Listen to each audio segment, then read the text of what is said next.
The winds of change are blowing across Africa, and they're carrying the promise of a green revolution.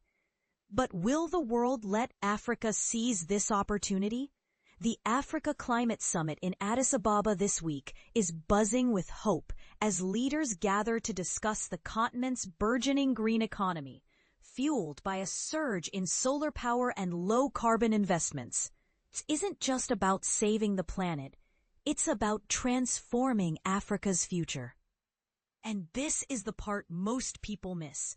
Africa, with its vast solar potential, has been lagging behind in renewable energy adoption. Despite recent record-breaking imports of solar panels in 20 countries, the continent still only accounted for a mere 4% of global solar generation last year. Is this enough to bridge the energy gap? Richard Moyungi, Tanzania's climate envoy, puts it bluntly. Africa is ready to join the global fight against climate change. But only if the world steps up with financial support, technology, and capacity building. While investments are rising, they're starting from a low base. For instance, China's photovoltaic equipment exports to Africa jumped by 60% last year, but the overall capacity remains modest. Is this progress, or are we just scratching the surface? Here's where it gets controversial. Africa's green transition is not just about solar panels. It's about addressing the dire energy poverty that affects 600 million people without electricity and 1 billion relying on firewood or dirty fuels for cooking. Women and girls bear the brunt of this crisis. Malako Yirga from Mercy Corps emphasizes that renewable energy is both Africa's greatest opportunity and an urgent necessity, powering everything from agriculture to healthcare. But he warns, public sector funding and international aid remain critical.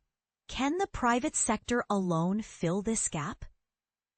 The private sector is willing to invest in renewable energy, but adaptation to climate impacts, like droughts, floods, and crop failures, requires a different kind of commitment.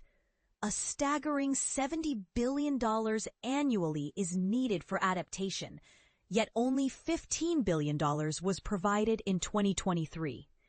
Is the world turning a blind eye to Africa's plight?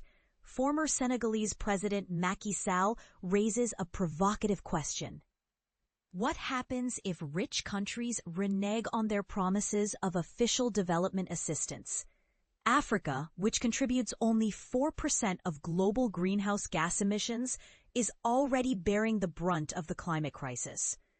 Is it fair to expect Africa to foot the bill for a problem it didn't create?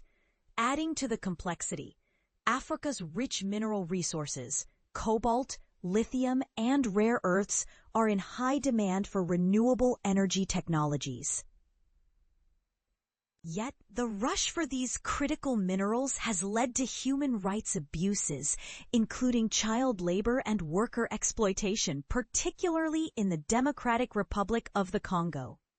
How can we ensure that Africa's resources benefit its people without causing further harm? And let's not forget Africa's untapped gas reserves. Muyungi argues that Africa must be allowed to exploit these resources for its development, despite the environmental impact. Is this a necessary evil?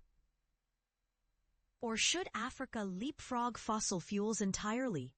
The stakes are high. With 60% of Africa's population under 25, the continent's future is a global concern. Abe Yemere from Tufts University warns that failing to address Africa's climate and development needs could trigger uncontrollable migration. Are we prepared to face the consequences of inaction?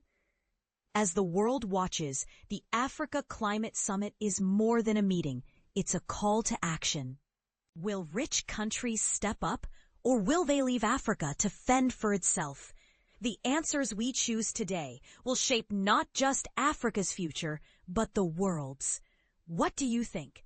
Is the global north doing enough to support Africa's green transition?